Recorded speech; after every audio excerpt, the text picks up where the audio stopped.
నమస్కారం. Coffee with Yamuna Kishore కార్యక్రమానికి స్వాగతం. యాడ్ ఫిల్మ్ మేకర్గా చాలామంది పెద్ద పెద్ద ఆర్టిస్టులతో పనిచేసే అవకాశం నాకు వచ్చింది. అందుకు నేను పూర్వజన్మ సుకృతంగా అనుకుంటాను.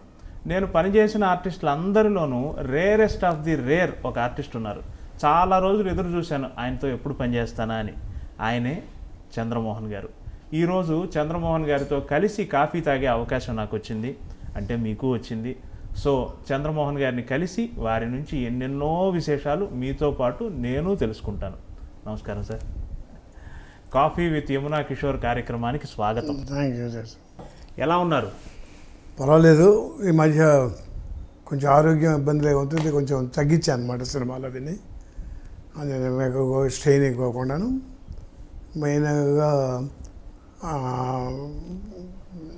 మెడ్రాస్ బేస్డ్ అయినా కూడా ఈ మన ప్రొఫెషనల్ రీత్యా కానీ మెడికల్ ప్రాబ్లమ్స్ కానీ దేనికైనా కానీ more I'm concentrating on the హైదరాబాద్లో ఎక్కువ ఉంటున్నాను అనమాట.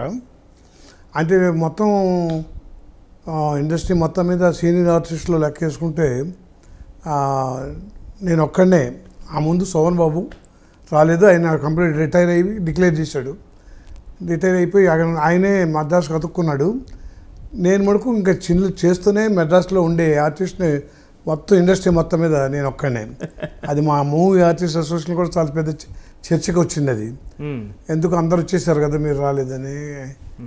దానికి ఒకటే సమాధానం చెప్పాము. అక్కడికి వచ్చిన తర్వాత మీరు చేస్తున్న పని ఏంటి, ఎక్కడెక్కడి నుంచి మమ్మల్ని అందరిని రమ్మన్నారు, మీకు ఇక్కడ తెలుగు ఇండస్ట్రీ అంతా ఇక్కడే ఉంది, మిమ్మల్ని అందరినీ మేము ఎంకరేజ్ చేస్తామని రామారావు చెప్పాడు.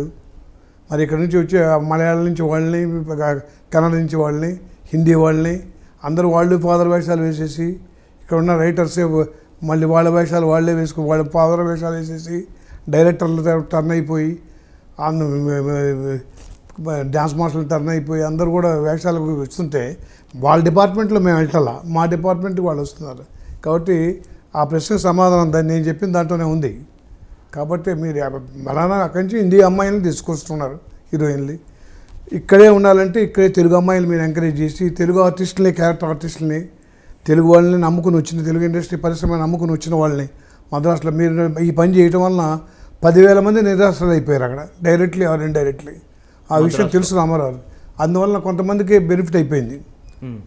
అందువలన చాలామంది అడ్వాంటేజ్ అయింది. అది మిగతా వాళ్ళందరూ అటు కాకుండా ఇటు కాకుండా మా బోటి వాళ్ళకి ఇబ్బంది పడ్డాం వచ్చిపోదు. కానీ నేను మోరు ఫ్యామిలీ అక్కడ నాకు అలవాటు అయింది, నా కెరీర్ కూడా అక్కడ స్టార్ట్ అయిందని చెప్పి నేను సెంటిమెంటల్గా కూడా అక్కడ స్టిక్ అయ్యాను.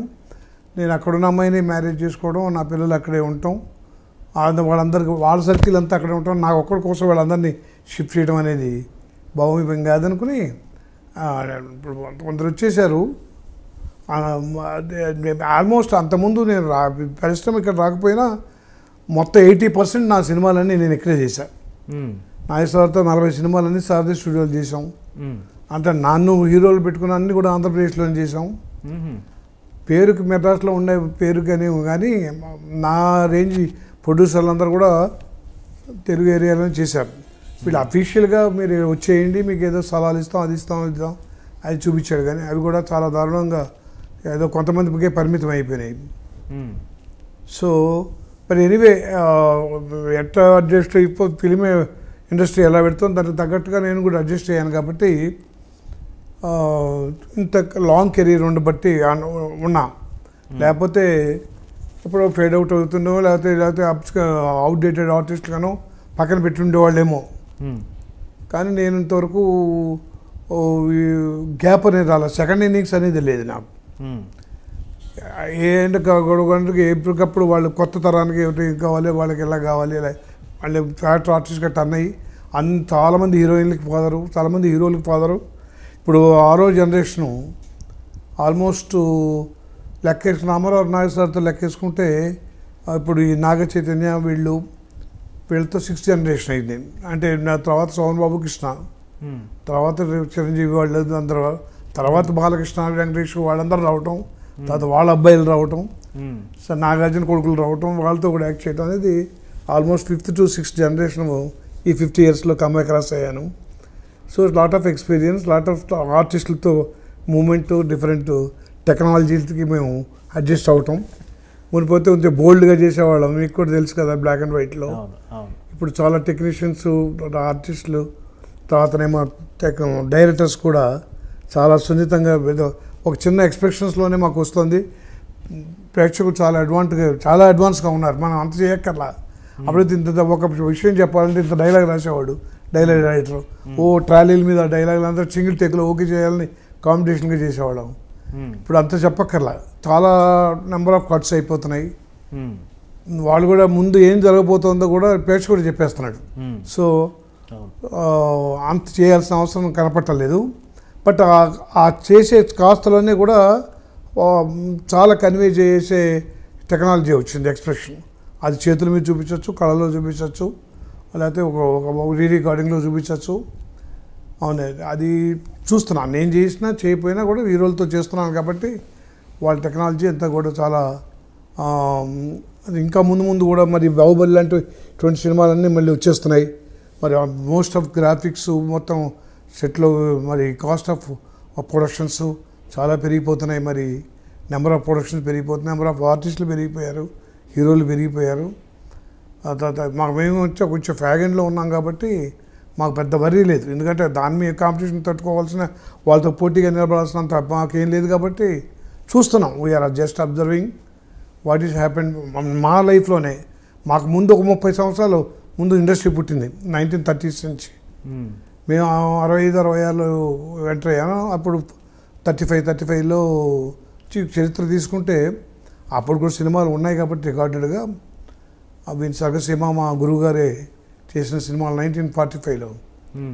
సో అలాగే చాలా నెమ్మదిగా చెప్పడం, సాంగ్స్ కానీ మరి అలా చేస్తే మరి బాగుంటాయి సినిమాలు. మరి ఇప్పుడున్న టెక్నాలజీ యూత్ ఎక్కువగా, మరి ఇప్పుడున్న ప్రేక్షకుడు చాలా అడ్వాన్స్గా ఉన్నాడు.